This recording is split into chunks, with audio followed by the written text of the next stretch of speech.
I think the central question that needs to be asked to every viewer is, what does Game of Thrones mean to you? Does Game of Thrones mean dragons, epic battles? Does Game of Thrones mean violent, shocking deaths, huge plot twists? Or does Game of Thrones mean compelling characters, extremely vibrant conversations, and then the plot kicks in? If the answer is the third, then I think people are going to love A Knight of the Seven Kingdom, which is what happened to me. I think the question isn't whether the show actually is quote unquote a comedy, whether the show is very different from House of the Dragon. I think that entire perspective is irrelevant, to be very honest with you. I think the relevancy stems from the fact that if Game of Thrones is a massive umbrella, then what does a show like where does a show like A Knight of the Seven Kingdoms actually occupy? A Knight of the Seven Kingdoms, it becomes a very typical pivot for a franchisee that has been so far in the larger populace has a very specific form of an idea. For the larger populace, Game of Thrones means dragons. For the larger populace, Game of Thrones means the Starks, the Lannisters, the Targaryens. For the larger populace, Game of Thrones means dragons. For the larger populace, Game of Thrones means violence, death, nihilism. And oh, yeah, of course, explicitly sexual scenes. For the larger populace, though, what people do forget was Game of Thrones was at times quite funny. And Night of the Seven Kingdoms is exactly that. Night of the Seven Kingdoms is funny. Night of the Seven Kingdoms is sincere. Night of the Seven Kingdoms is weirdly honest. Night of the Seven Kingdoms is, while not following the typical pattern of the hero's journey, relevant in a sort of a fantasy, it very much still becomes a sort of relatable tale about a person who finds himself completely out of his depth, but still having to survive in a world that is always asking for justification of his own survival. And because he's a person who finds himself weirdly out of his depth, because this is the Game of Thrones world and everything is completely skewed up. This is the Game of Thrones world where everybody's asking, where nobody trusts anybody, where selfishness rules, where violence is as happenstance, as betrayal,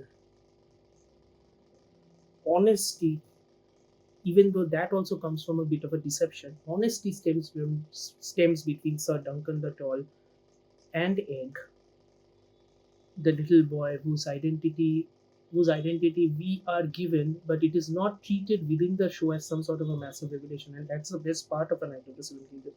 A Knight of the Seven Kingdoms is so confident in its own form of storytelling that the epicness and the breadth and the scope of its world is in the background. The foreground is the detailing of that world. The entire show basically takes place in a single location, that is in Ashford, where basically the tourney is taking place. The entire show basically takes place in that, barring a few moments of flashback sequences. You contrast that with Game of Thrones and House of the Dragons, where basically perspective shifts between massively different locations. Not that much of the case here. And what makes A Knight of the Seven Kingdoms so interesting is that it is so endearing. Could it be credited to the fact that George R. R. Martin is so heavily involved in it? Maybe so. But maybe it is also because Ira Parker, the showrunner, is so confident in his own ability to adapt. And also that HBO is so confident in Ira Parker that they gave him carte blanche. That's what makes it work. And also, unlike House of the Dragon, whose entire narrative source book is essentially that it's a source book, it's not a quote unquote narrative. So Ryan Condal has the unenviable job of filling in the gaps with actual narrative structure. That's a far bigger of a job. In Night of the Seven Kingdoms, which adapts the first book of the Duncan Egg novella, there is a full on story. And while I'm not the book reader here, I am pretty sure that Ira Parker has more or less adapted it faithfully. barring a few changes.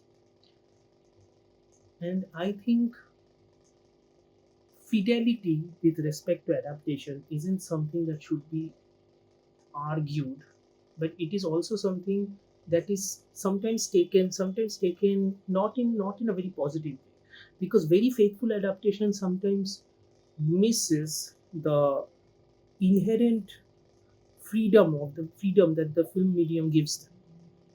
But in this case, because it's a 6 episode show, it's just at the precipice of being a fully long season and a 2 hour movie.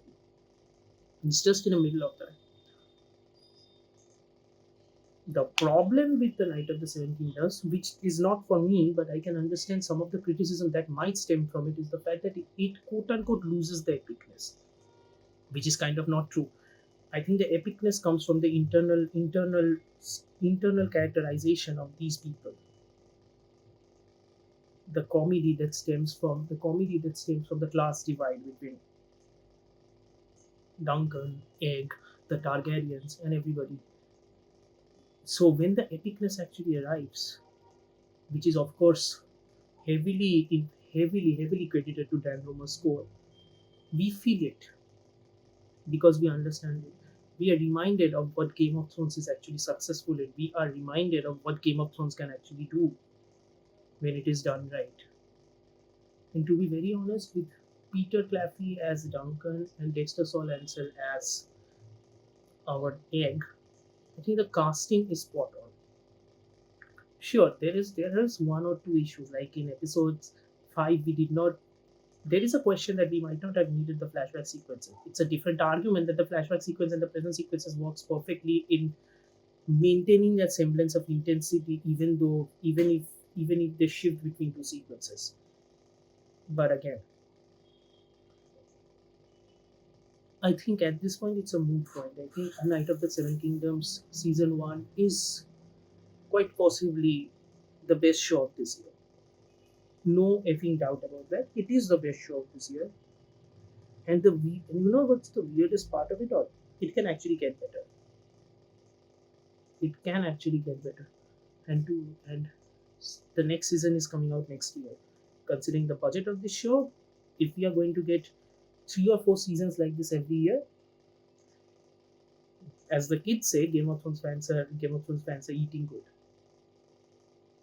And while I'm on that subject, to Breaking Bad fans and Game of Thrones fans were fighting over that IMDb rating fiasco. First of all, who fights over IMDb's ratings nowadays, man?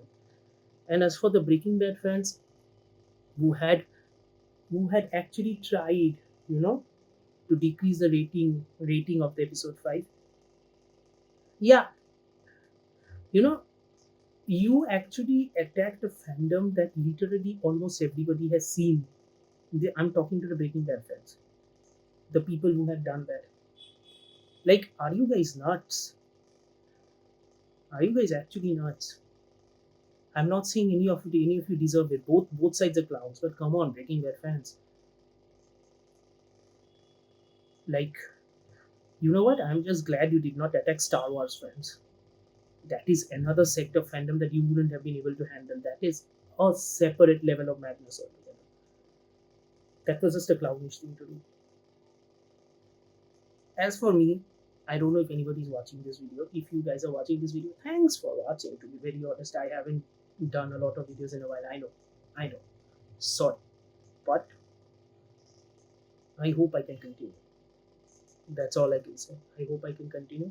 I hope I feel passionate enough about anything like a Night of the Seven Kingdoms next time so that I can actually do a review like this.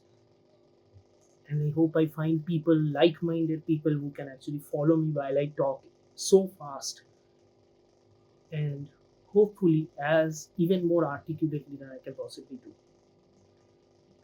And I hope people enjoy this. I hope people agree with me on this. If you guys don't agree, please leave your thoughts down in the comments. That's all I can ask. Like, share, subscribe, do the needful. Thank you. Thank you so much. Thank you so much. Of course, oh yeah, and 5 out of 5. Night of the 17th of season 1. Thank you.